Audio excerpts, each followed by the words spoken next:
A theater troupe arrives in a small town to earn some extra money. While the men are organizing an event, the actresses find a little girl who is able to escort them to the toilet.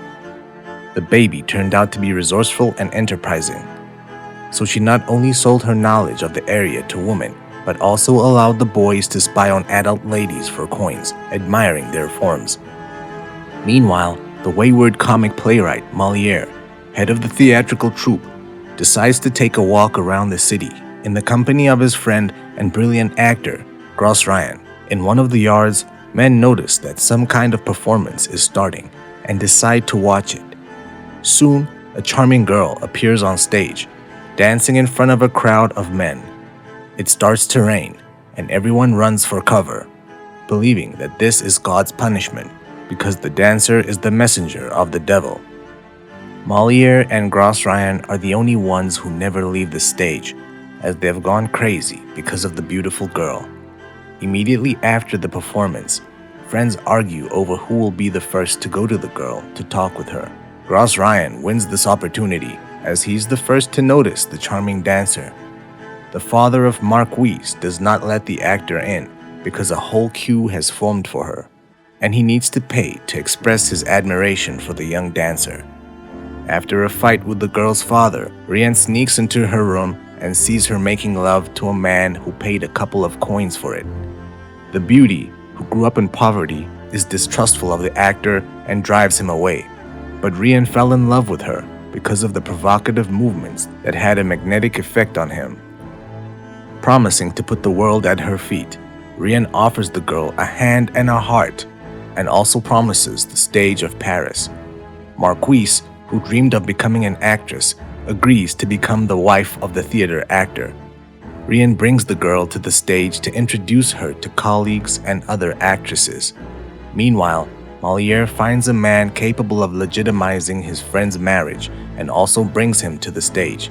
Here, the girl's father appears, not giving consent to her marrying an outsider. At the same time, he is ready to sell his daughter for a generous reward and asks for 1,000 coins. Molière skillfully bargains with him and knocks down the price to 30 coins, after which Rian and the girl legitimize their relationship. From that moment, the dancer becomes known under the name Marquise du Parc. A couple of days later, the theater troupe goes to the next city to earn some money. During the performance, Marquise comes on stage to say her line, but gets too nervous and forgets the words. Molière tries to help her in every way possible, but stage fright turns out to be stronger than the desire to become an actress. Rian sees this and helps his wife save the performance, realizing that the career of an actress can end before it even starts. Marquise is very worried and cries, finding solace only in the arms of her husband. Soon, the troupe arrives in Paris, where it performs in front of the brother of Louis Philippe to Orleans. At some point, all the actors leave the stage as they need to change and get ready for the next act. To prevent people in the hall from getting bored and starting to leave, Molière releases Marquise, demanding that the girl dance her magic dance. At first, the audience reacts indifferently to the appearance of the dancer, discussing their petty affairs and problems. A minute later, they realize that in front of them is not just a girl entertaining the audience, but a real talent that captivates with her movements. The king's brother and young playwright Racine are as delighted with the girl as the rest of the audience applauds her. The women from the theater troupe look on with envy, realizing that Marquise has stolen the stage from them. Racine falls in love with the dancer at first sight and is very upset when he learns that she is married to Rian. After the introduction, the king's brother turns to Molière and the Marquise. In 8 days, Louis has a birthday, and Philip, knowing his passion for dancing, wants to give his brother a special gift. He is not interested in the theater troupe and its performance, but he is ready to pay generously for Marquise to dance in front of the king. Not daring to refuse, Molière agrees to Philip's request. Realizing that his performances are not perfect, the playwright stays in the theater until night and continues to write the following productions, thinking through every word. Marquise decides to visit him to beg for a role in the play, as she does not want to be just a dancer and dreams of becoming an actress. Moliere refuses the girl, but she is very persistent and ready to do anything to get what she wants. Marquise lifts up her dress in front of the playwright and makes love to him in the hope that this will help change his mind and attitude towards her. The next morning, during rehearsal, Moliere casts the roles and gives Marquise a role without words. This angers the girl, as she does not want to dance. Feeling that they do not recognize her creative potential, Marquise runs away. Racine plays games with society ladies, notices a girl crying heading towards the bridge. Marquise wants to jump off, and he offers her his help in doing so. Realizing that she is really ready, Racine stops the girl. He explains to her how to behave and that sometimes life is unfair.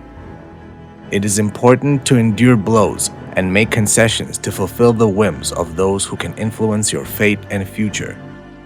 In the evening, the theater troupe rehearses the performance again. Rian is dissatisfied with the attitude of a friend towards his wife and asks to change the decision. Their argument is interrupted by Marquise, who has returned to the hall and is ready to dance in front of the king. Soon, Louis arrives and is about to appear in the hall. The audience takes their seats while Marquise hurriedly changes her clothes and enters the stage to dance. The king is delighted and goes up to the girl to keep her company. At some point, the actors realize that Marquise forgot to wear pantaloons and went on stage without underwear. Moliere is alarmed and wants to run away as the girl must spin the wheel and the king will see everything under her dress. Then Marquise does a trick and Louis sees the charms of the girl, which causes him sincere surprise and delight. The king is pleasantly shocked and thanks Moliere for the girl's dance, which awakened natural feelings and desires in him. The next day, Louis receives the playwright in his chambers and informs him that his next performance must be cancelled. The performance of comedians offends the church, and the King of France cannot allow this. Moliere is ready to perform in another country, but Louis does not approve of his idea. Instead, he suggests that the playwright takes the script from the aspiring writer Racine, with whom he has a good relationship. In the evening, in the bar, Moliere talks about this to the theater troupe. The actors are outraged because they are comedians and are not used to playing in tragedies. Soon, they are joined by Racine, in whom Marquise recognizes the man who saved her from a rash act. The girls feel sympathy for the novice playwright and asks if she will have a role. Racine is in love with the charming Marquise and promises her one of the main roles, which outrages everyone present.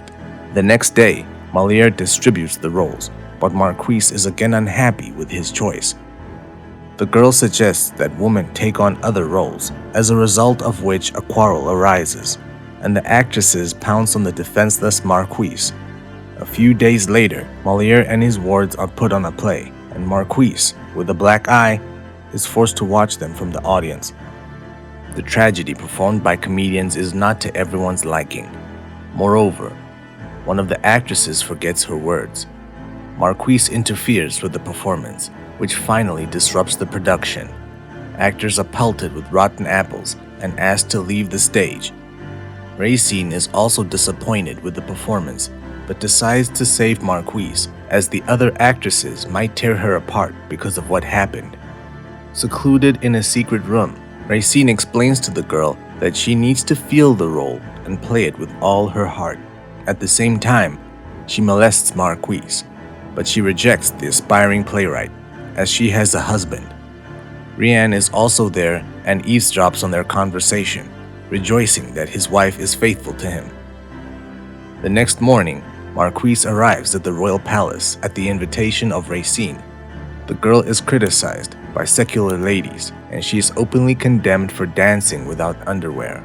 The queen also does not miss the opportunity to poke fun at Marquise with her rustic appearance and manners. Feeling that they are laughing at her, the girl runs away, and even Racine's kind words cannot calm her down.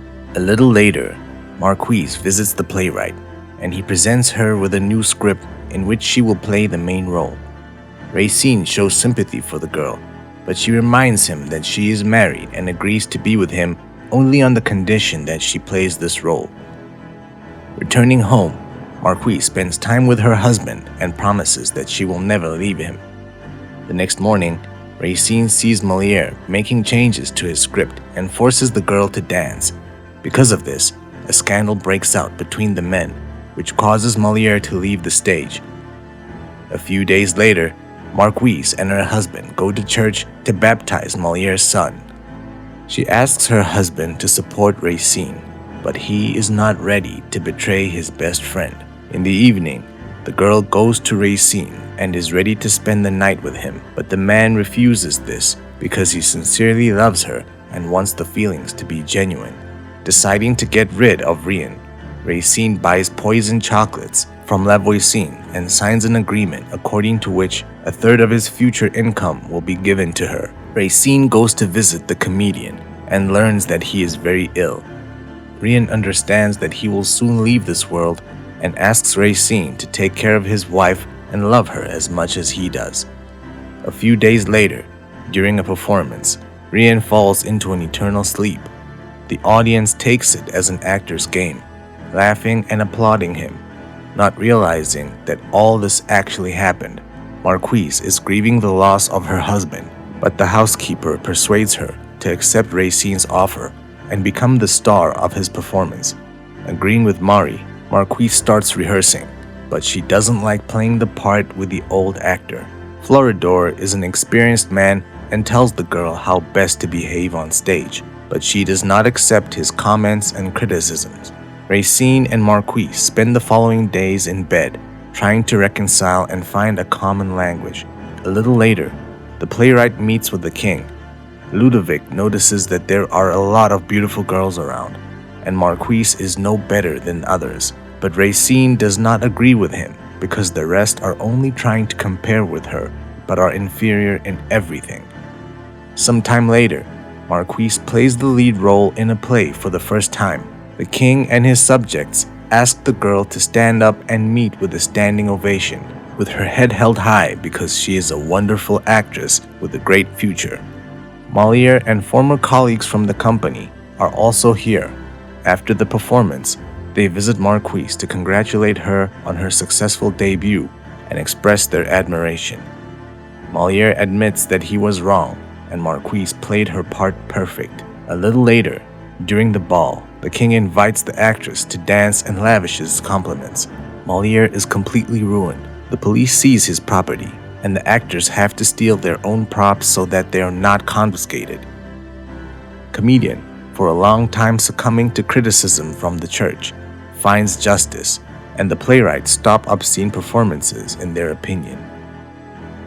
Marquise is disappointed with the state of her first teacher and tries to support the man.